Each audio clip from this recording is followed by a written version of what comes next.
Olá, hoje o Money Report recebe o Saul Sabah. Ele é investidor da StartPay, que é uma fintech de meios de pagamento que tem entre suas inovações a transação via criptomoedas. Saul, bem-vindo.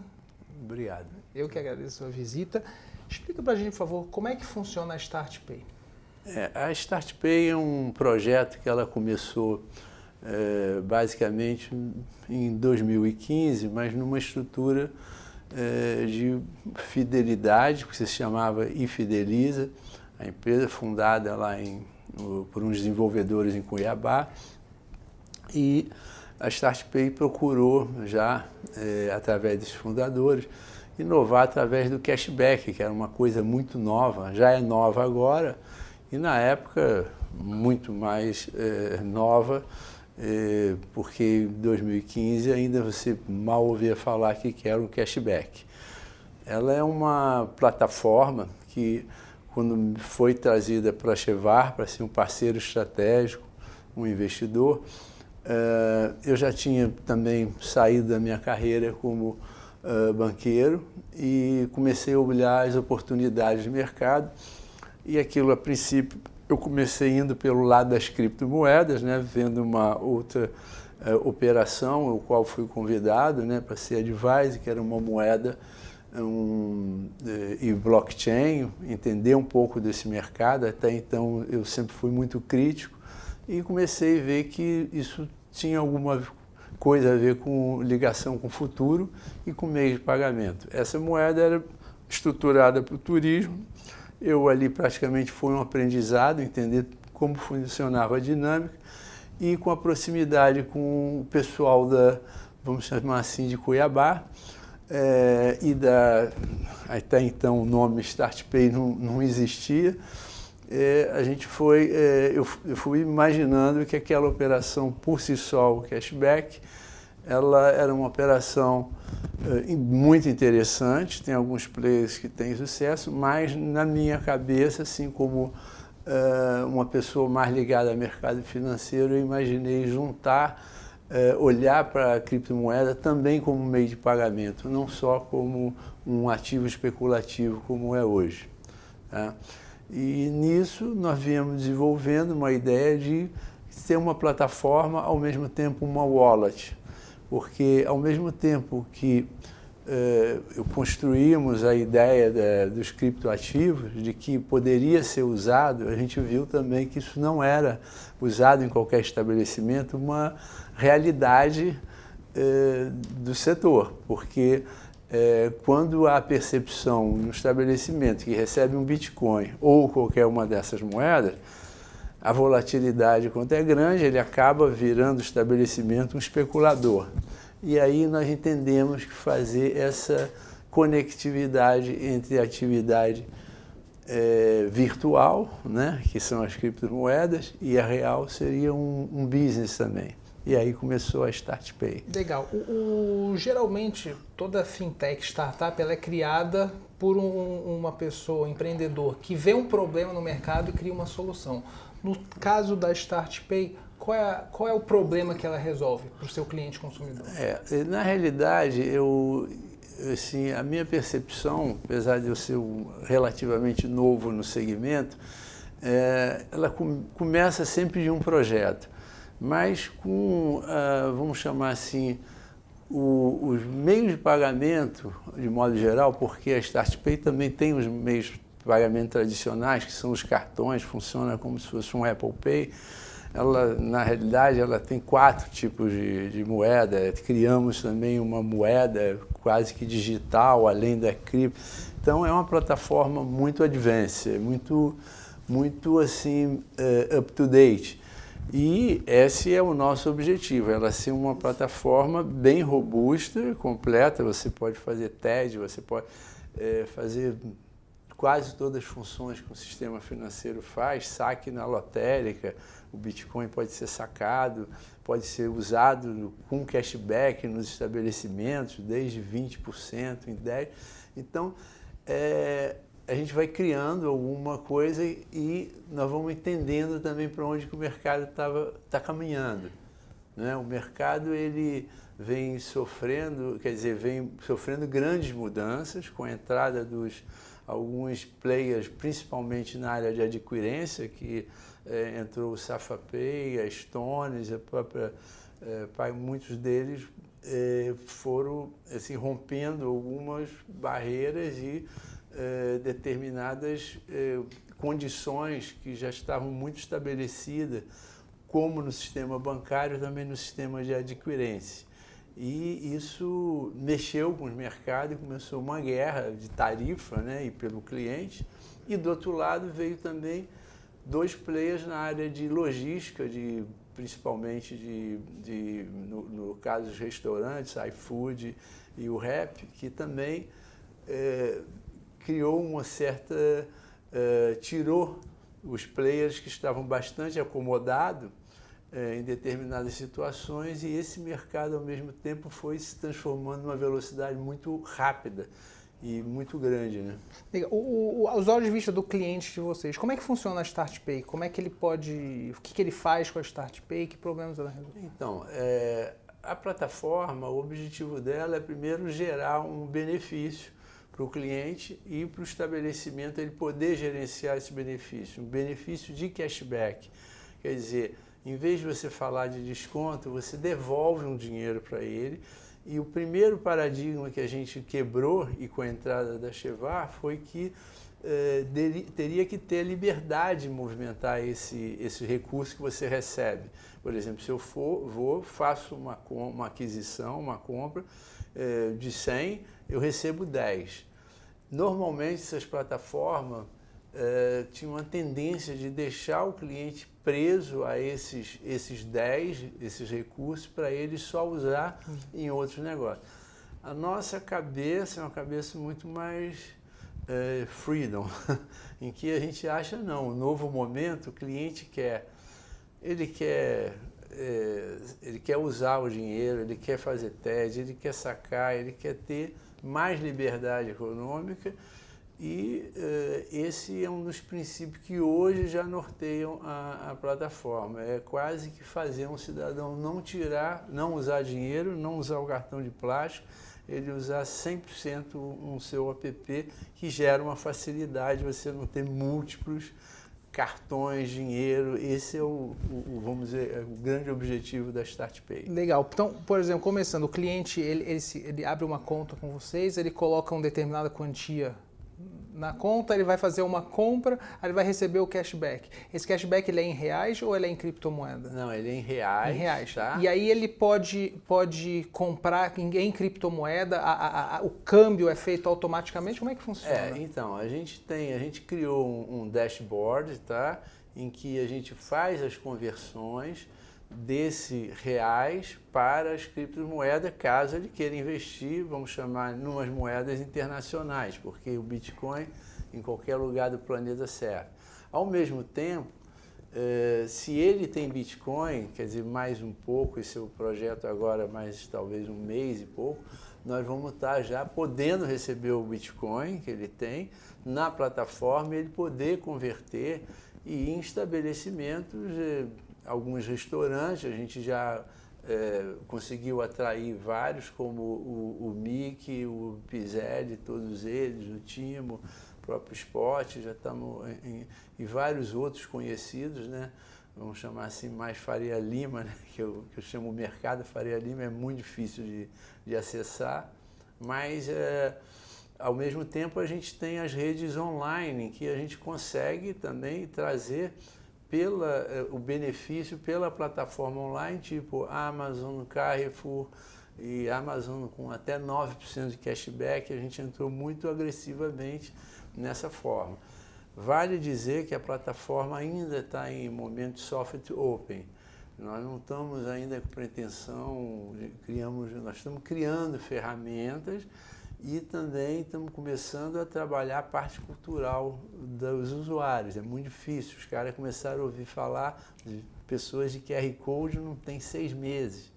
Então, você convencer um estabelecimento, tudo é barreira, mas sem dúvida isso é para frente, é o futuro, é onde a gente vai.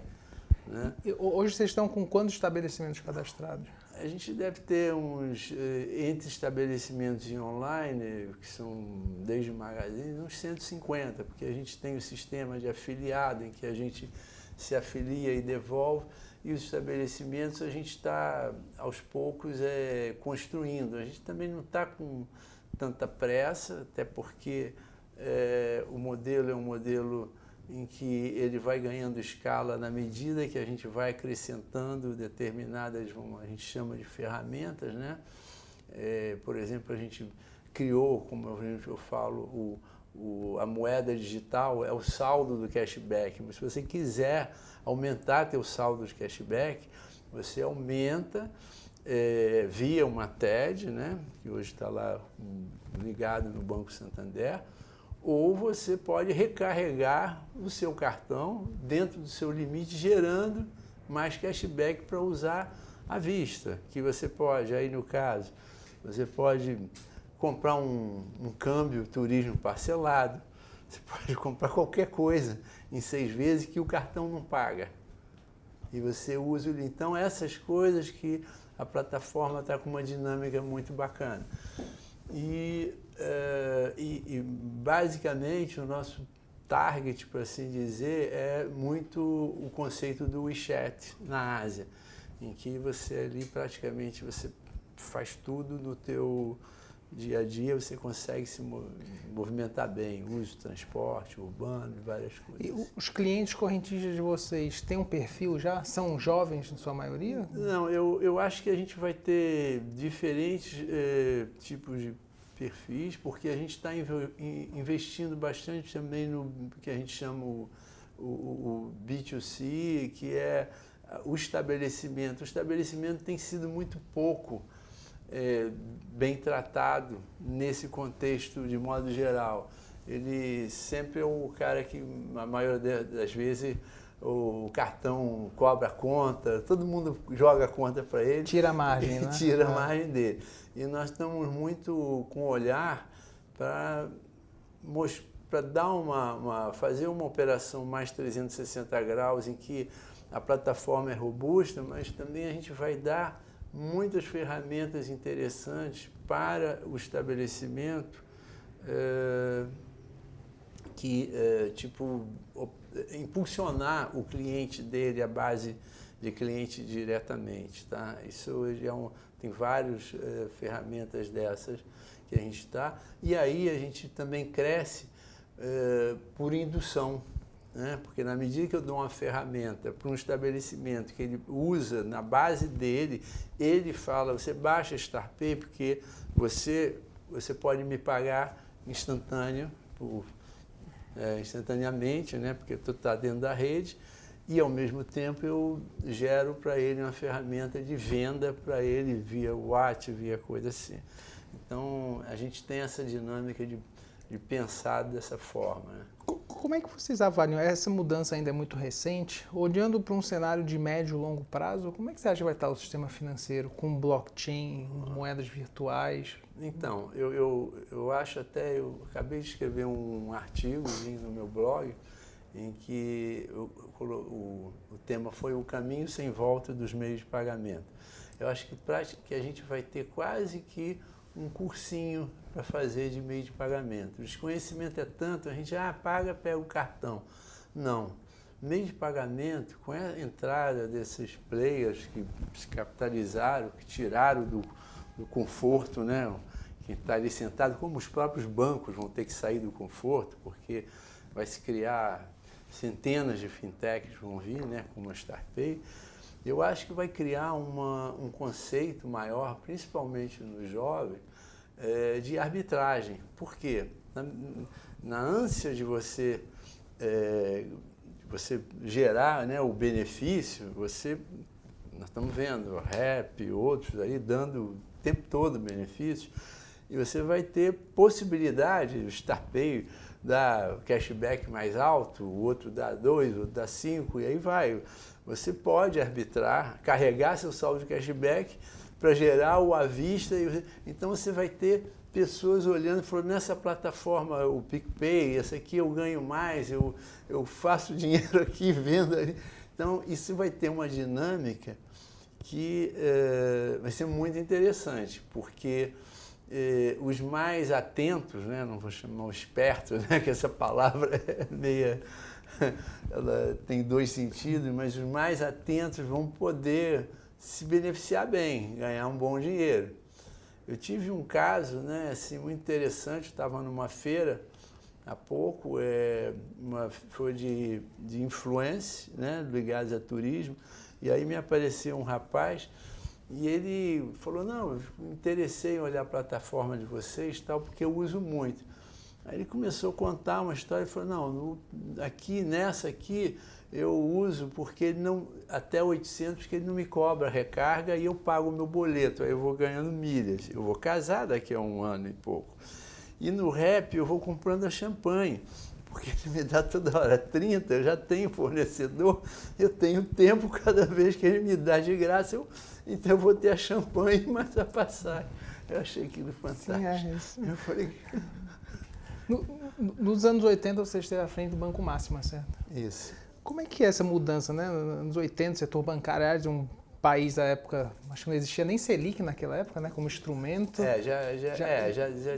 Acho que 70 começou o Open Market, né?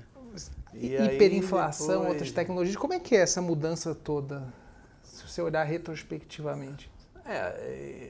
Evolução indeterminada. O mercado financeiro do Brasil evoluiu bastante, muito, né? Ele não deve muito a alguns mercados.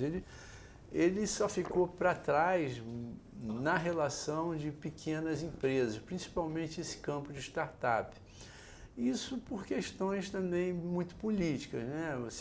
Nós tivemos oportunidade, na época eu fui vice-presidente do Soma e fundador, que era uma plataforma já modelo Nasdaq, lá em, acho que foi 90 e poucos, 2000, 97, mais ou menos na época de privatização, e a Bolsa do Rio por iniciativa, mas aquela guerra Rio-São Paulo já mexia um pouco com esses problemas, vamos chamar assim, de bairrismo, né? A Bolsa de São Paulo tem que predominar. E o Rio, aquela plataforma sendo do Rio, aquilo, apesar de ter os outros corretores regionais, eles sentiam que não era São Paulo. E a Bovespa, eu acho que na época ela perdeu uma grande oportunidade. Ela incorporou a plataforma, depois ela foi tentar um mercado que se chamava Novo Mercado e que não funcionou. E aí nós perdemos uma oportunidade ímpar de ter grandes estímulos e poder ter incentivado empresas, startups, que agora que está começando a acontecer, talvez com 15, 20 anos de atraso. Poderíamos ter andado muito mais, né? E para isso, mas nunca é tarde, vamos começar de novo, né? É um mercado muito promissor esse, né? Sem dúvida, é um mercado, aqui no Brasil, às vezes eu ouço alguns amigos, outros falar, não, eu vou investir no negócio, investir nos Estados Unidos, investir em Israel, então eu falo, cara, mas lá é muito competitivo, lá tem pouca ineficiência. Os mercados hoje, aqui, que são muito, muito atraentes, é o mercado local, porque a ineficiência e o custo, uma carregando a outra, é enorme. Você entra no setor de vale alimentação, é alto. Você tem muito segmento ainda aqui, tem muita gordura, e que, obviamente, com a entrada dos mercados digitais, o próprio crédito, o spread ainda é gigante. E por quê? Porque houve, com essa estrutura no Brasil, acabou tendo uma concentração natural e você concentrou nos 4, 5 maiores bancos, 80% do sistema financeiro, e do lado de adquirência, mesma coisa. Deixa eu aproveitar e te perguntar, desculpa te interromper, está havendo uma discussão hoje sobre, né, essa briga entre os grandes bancos tradicionais e os novos bancos digitais. Recentemente, que ontem, o Banco Central divulgou um estudo dizendo que o ROI dos grandes bancos vai diminuir nos próximos anos. Qual que é a sua opinião sobre isso? Não, isso vai acontecer. porque talvez ele vai acontecer certamente. Eles sabem disso, né, os grandes bancos, mas eles têm o capital, que ainda é muito grande, se os movimentos, né, porque tudo depende de gestão. Nós vimos corporações gigantescas quando veio mudanças, mesmo como Xerox, podiam ter algumas acabadas, umas acabaram, como a Kodak, e outras não. Outras conseguiram superar, entender o momento e se aproveitou bem desse momento.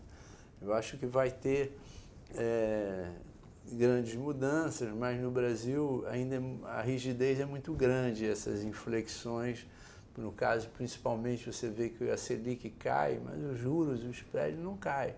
Não cai por quê? Porque não é questão só da taxa de juros estrutural, específica, é estrutural. Você tem problema ainda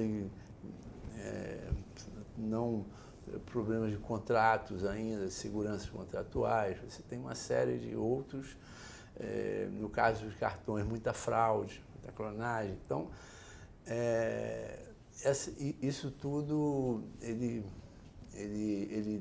faz demorar, mas eu, pelo menos assim, o que eu pude ver pelo novo Banco Central, o pessoal que veio, eu tenho gostado muito da visão do novo presidente, Dr. Roberto, e acho que são pessoas que estão pensando, o próprio Paulo Guedes, que é também uma pessoa que veio sua origem, né, no mercado, então tem uma cabeça diferente do só regulador. Eu acho que essa concentração toda veio porque teve muito desatino, mas também veio o conceito de muita regulação sem se preocupar tanto com o desenvolvimento. Só criou barreira de entrada. Só criar barreira de entrada para não ter problema, para o banco não quebrar, mas tudo bem. E o resto, né? Como é que se desenvolve? E aí criou-se hoje um juros estruturalmente muito caro e, como eu digo, assim, muitos amigos perguntam, não, mas os bancos, eu falo, banco, lá atrás, ele sentava com você e pergunta, qual é teu negócio? O que se faz? Hoje ele senta e pergunta, qual é a tua garantia? Aí depois ele talvez queira saber do teu negócio. Então, o conceito, os bancos aprenderam a dar crédito. Quem precisa de crédito, não tem crédito. Quem não precisa, eles oferecem crédito. Funciona assim.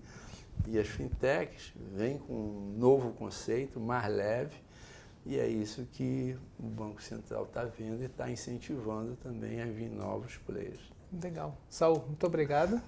Obrigado. Obrigado você também por ter dado essa oportunidade aqui de explicar.